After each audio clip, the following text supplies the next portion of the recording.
O meu bom dia a todos e a todas, meu querido amigo Jonas Donizete, prefeito de Campinas e presidente da Frente Nacional de Prefeitos. Estou vendo aqui na plateia o seu antecessor, o Márcio França, a quem também saúdo. Queria saudar o nosso anfitrião, o Rodrigo Neves, que é prefeito de Niterói, essa cidade encantadora, né? Eu gostei muito de poder estar aqui, o astral é muito bom, parabéns. Eu quero saudar a dois correligionários e amigos, o Marcos Tesseroli, Marquinhos, que é prefeito de Piraquara, e o Beto Preto, que é prefeito da querida Apucarana, os dois do Paraná. Senhores deputados, prefeitos, imprensa, senhoras e senhores. Esse encontro, ele se dá num momento muito oportuno para nós discutirmos o país. E antes de nós passarmos a discutir o país, é importante que a gente tenha uma ideia muito clara do ambiente que nós estamos vivendo no instante. E uma pesquisa feita agora, ela acaba de ficar pronta, eu vou compartilhar alguns trechos dessa pesquisa com todos os senhores e senhoras para que nós possamos nos entender dentro deste processo. Em primeiro lugar, mostrou muito claramente que os cidadãos mostram-se exaustos, machucados e pouco confiantes em relação à perspectiva de algum cenário favorável, a curto ou médio prazo. Esse é um ponto do mau humor nacional. Quer dizer, esse é um ponto muito importante, ou seja, estão sem esperança. A esperança está visivelmente abalada, com desconfiança, medo e incertezas. Tem-se uma incompreensão sobre como superar o quadro de degradação generalizada, político, social, econômico, moral e institucional, com alguma garantia de acerto. Existe uma demanda pela identificação de caminhos que apontem para decisões seguras, acertadas e consistentes. Contudo, na atual conjuntura, há um vazio de lideranças que responda a essa demanda. Portanto, existe um vácuo de preenchimento de lideranças. Há uma convicção generalizada, e isso é importante para todos nós, que a classe política é a grande responsável pela situação precária em que o Brasil se encontra hoje. Os brasileiros se sentem abandonados à própria sorte, sem representantes reconhecidos, sem referências institucionais a quem recorrer em suas necessidades, enganados, extorquidos, desrespeitados e prejudicados por aqueles que foram eleitos com a missão de cuidar e proteger o interesse dos cidadãos. Essa é pesquisa qualitativa, é feita em grupos em todo o Brasil de classe A, B, C e D. O desemprego é um grande temor que ronda a população através de experiências pessoais e do entorno. Muitos declaram viver uma insegurança constante em relação ao dia seguinte profissional. Por isso que nós estamos patinando na tal retomada do desenvolvimento, do crescimento. Muito se fala, mas ele não acontece na prática. Nós continuamos andando de lado porque as pessoas estão com o freio de mão puxado. Estão muito desconfiadas. Portanto, nós vamos continuar andando de lado, infelizmente. Além disso, o brasileiro está impactado com o nível de envolvimento dos representantes do poder público em manobras ilícitas, a dimensão das cifras envolvidas, os mecanismos utilizados para encobrir a corrupção, a desfaçatez com que homens públicos se posicionam frente aos acontecimentos, tentando se safar de responsabilidades. Demonstram total falta de confiança nas lideranças do meio, independente de partido, de ideologia, de cargo ou longevidade da vida pública. Mostram-se frustrados e convictos da insignificância do cidadão nas preocupações da classe política. Diante desse cenário, conseguem vislumbrar de forma minimamente consistente, não conseguem, os desdobramentos, eles não sabem como as coisas vão se desdobrar. Tem dúvida se já se chegou ao fundo do poço. O desejo fundamental, o ponto de partida para o novo momento possível é quanto a uma ampla reforma política que atue no sentido de cortar privilégios, coibir abusos, punir severamente os crimes de corrupção, criar procedimentos que garantam o funcionamento da máquina pública com ética e responsabilidade. Depois vem aquelas nuvens sobre o resumo do que é, eu pulo essa parte, e vamos diretamente a um ponto. O olhar sobre a classe empresarial brasileira. Foi observada uma nítida diferenciação entre a imagem construída sobre micro, pequenos e médios versus grandes empresários. Grandes empresas e os grandes grupos empresariais, segundo a população, são coniventes com os esquemas de corrupção vigentes, sobretudo depois das revelações trazidas à tona pela Operação Lava Jato. A proximidade com o poder público é hoje vista como oportunidade de promiscuidade e como uma simbiose entre os governos e os grandes empresários em benefício de ambas as partes, e não do país e da população.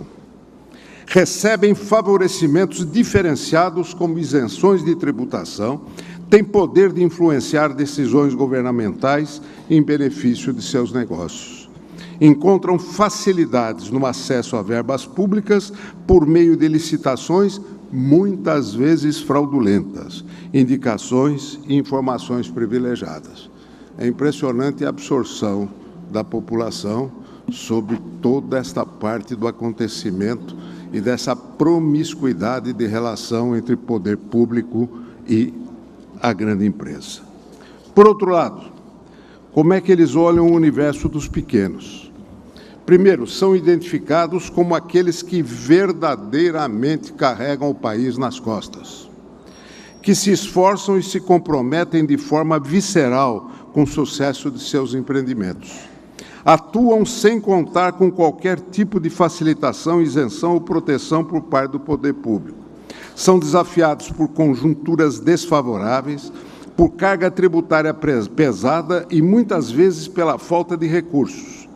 São vistos como mais humanos, mais preocupados em valorizar seus funcionários e formar parcerias que garantam a competência e a sobrevivência do negócio. A população sente-se mais próxima, identificada e acolhida pelos micro e pequenos e médios, pelos quais demonstram especial reconhecimento. Portanto, há um reconhecimento muito grande da população sobre esse universo do mundo dos pequenos. Mas não é à toa. Não é à toa porque esse fato é importante. De 2007, desde que foi feito o Super Simples, até 2017, as micro e pequenas empresas geraram 11 milhões e 90 mil novos empregos. E as médias e grandes, 1.395.000 desempregos. O grande hoje desemprega. E por que ele desemprega? Porque ele tem acesso a financiamento para poder investir em modernização de tecnologia que substitui a mão de obra, e quem está segurando toda a geração de emprego agora é o pequeno. E vocês em seus municípios sabem disso, porque 98% do universo empresarial é constituído pelos pequenos. Mas as nossas políticas centralistas não olham isso, elas olham só os grandes, e hoje nós estamos dominados pela banca. Aliás, todos os economistas ficaram ricos, ganharam dinheiro com dinheiro e não com trabalho. Portanto, hoje tem uma especialização em fazer fortuna dentro da especulação do mercado financeiro, que gerou esta barbaridade que nós temos da maior concentração bancária do mundo. porque o dinheiro é captado na base e não volta na mesma proporção. Nós temos uma história, desde 79, ligada a esse segmento, e participamos muito fortemente nas políticas públicas voltadas a esse setor. Hoje, para se ter uma ideia, nós temos 27,1 milhões de empreendedores que trabalham por conta própria no Brasil, na formalidade ou na informalidade, que eu chamo de batalhadores, que junto com seus funcionários, eles correspondem a 45 milhões. E se vocês me perguntam qual o relacionamento do funcionário do pequeno na pequena empresa, é totalmente ligado. Um é dependente do outro. Não existe essa história de luta de classe, não entra acordo coletivo, não entra sindicato. Aliás, o PT, através da Fundação Perseu Abramo, fez uma pesquisa de profundidade na periferia de São Paulo, para saber qual era a visão da periferia a respeito das lutas de classe, e que perderam a eleição e não estavam entendendo por que perderam a eleição naqueles redutos. E a resposta foi contundente. Não, o patrão com quem eu trabalho, ele dá um duro danado para manter o meu emprego. Aliás, a pequena empresa é aquela que mais segura o emprego, porque ela depende muito. Às vezes ela tem 4 funcionários, se perde um, perdeu 25% da força de produção. Portanto, ele é o último a pensar em dispensar. Ele segura, ele retém. E o resultado da pesquisa foi esse. Não, meu patrão não é meu inimigo, não. Ele é meu aliado. Inimigo é o Estado, que tira dinheiro do nosso bolso e não nos dá educação, não nos dá saúde, não nos dá justiça, não nos dá segurança. Ou seja, a opinião de povo pobre da periferia. Portanto, esse é um ponto que nós devemos prestar muita atenção na força dos batalhadores dentro desse processo. Por isso, meu caro Jonas, como presidente da nossa Frente Nacional de Prefeitos, prestamos muita atenção na carta aos presidenciáveis. E ali tem pontos, vários pontos, mas um só diagnóstico, que é o centralismo no qual nós vivemos. E se nós não quebrarmos o centralismo, nós não vamos resolver nenhum problema. E por onde se quebra esse centralismo? Através da reforma política. Todo mundo fala, mas a reforma tributária é fundamental para distribuir recursos. Não. Em primeiro lugar, tem a reforma política. Porque a grande crise no Brasil é o distanciamento entre representantes e representados. Se olharmos o movimento mais autêntico que aconteceu no nosso país, foi o de 2013. Aquilo foi de combustão espontânea. E qual foi o resumo? Vocês não nos representam. Há um divórcio entre nação e Estado. Se nós não conectarmos, nós não vamos ter condição de solução. E eu tenho uma proposta radical, que já defendo há muito tempo, desde a fundação do nosso partido. Sou a favor da convocação de um plebiscito para convocar uma Assembleia Constituinte exclusiva para fazer a reforma do sistema político e a introdução do voto distrital. Sem ele, nós não vamos reverter o processo do centralismo.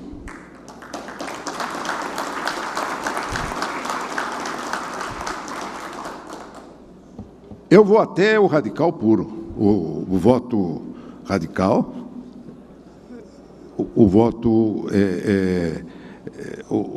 distrital puro. Por quê?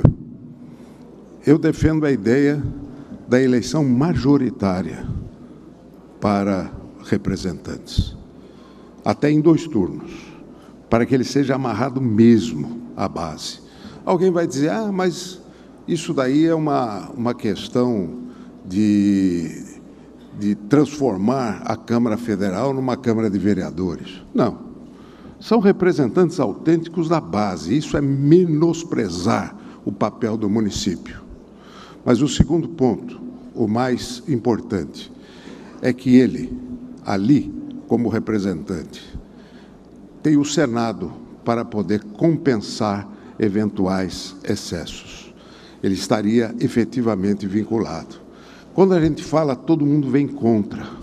Mas, gente, vocês que são prefeitos e são da base, têm que radicalizar nessa posição para poder reverter e fazer a grande reforma sequencial que nós precisamos fazer, que é a reforma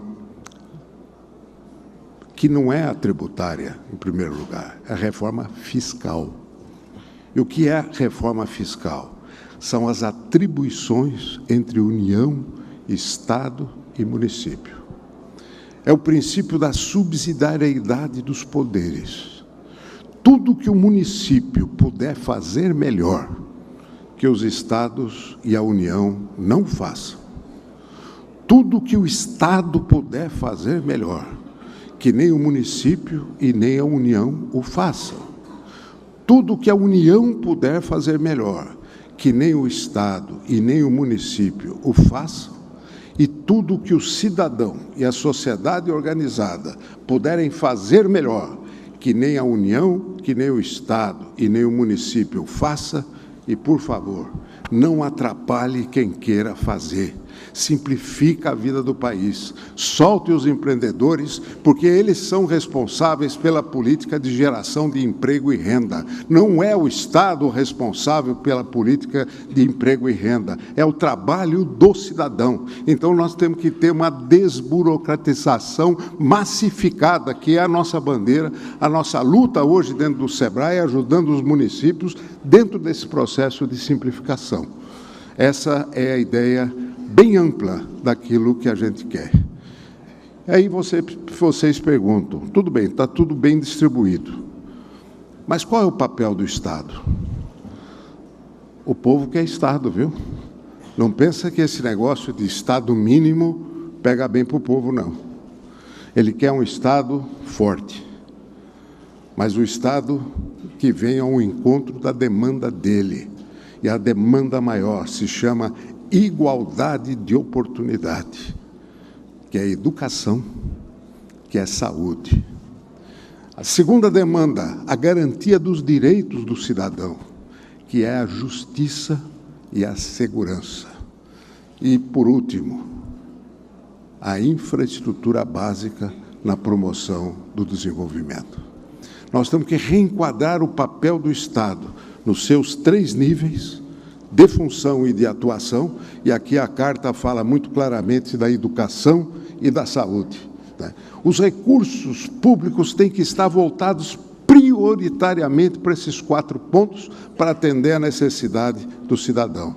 O resto, o cidadão sabe como fazer se ele tiver bom acesso à educação, bom acesso à saúde, uma justiça que funcione e uma segurança que venha ao encontro daquilo que pensa o cidadão.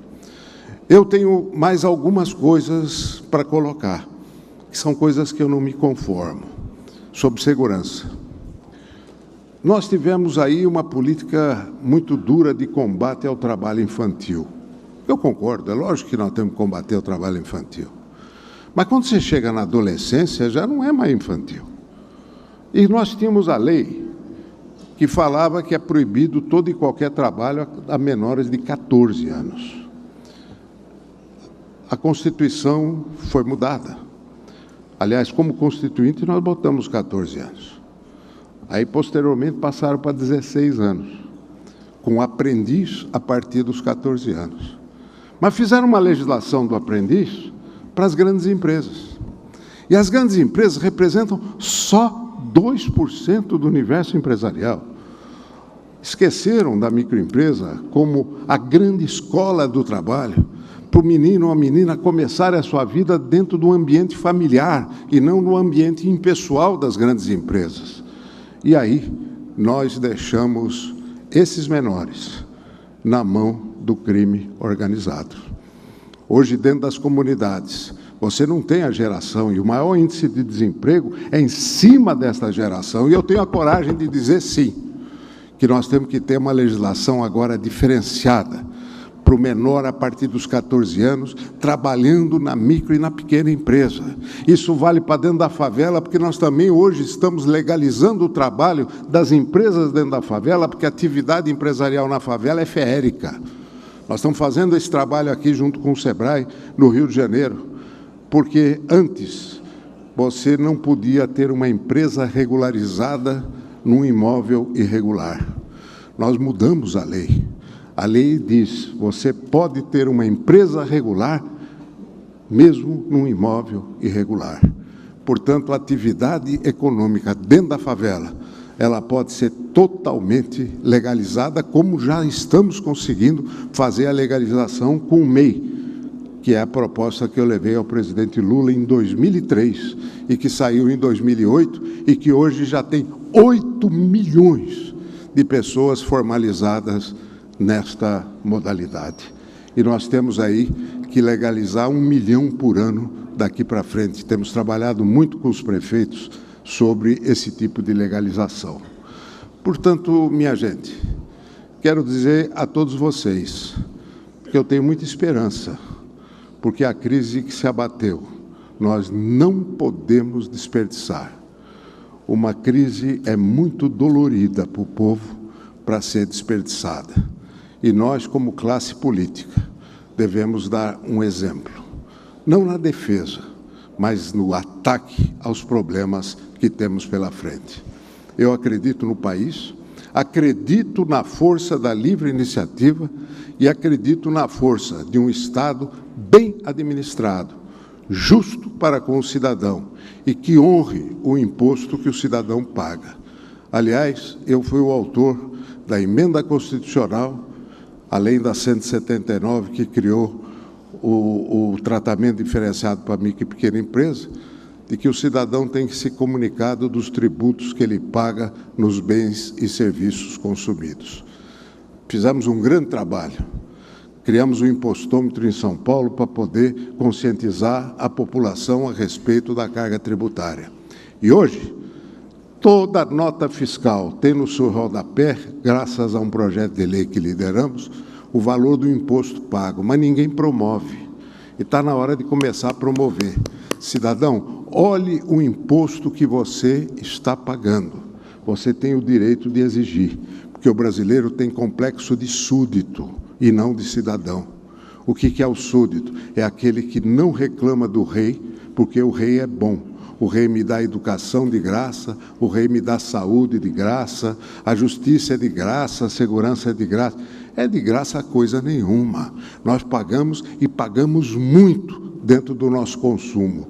É importante ter essa consciência. Pago, logo exijo, que é o conceito do cidadão. O cidadão que tem direitos.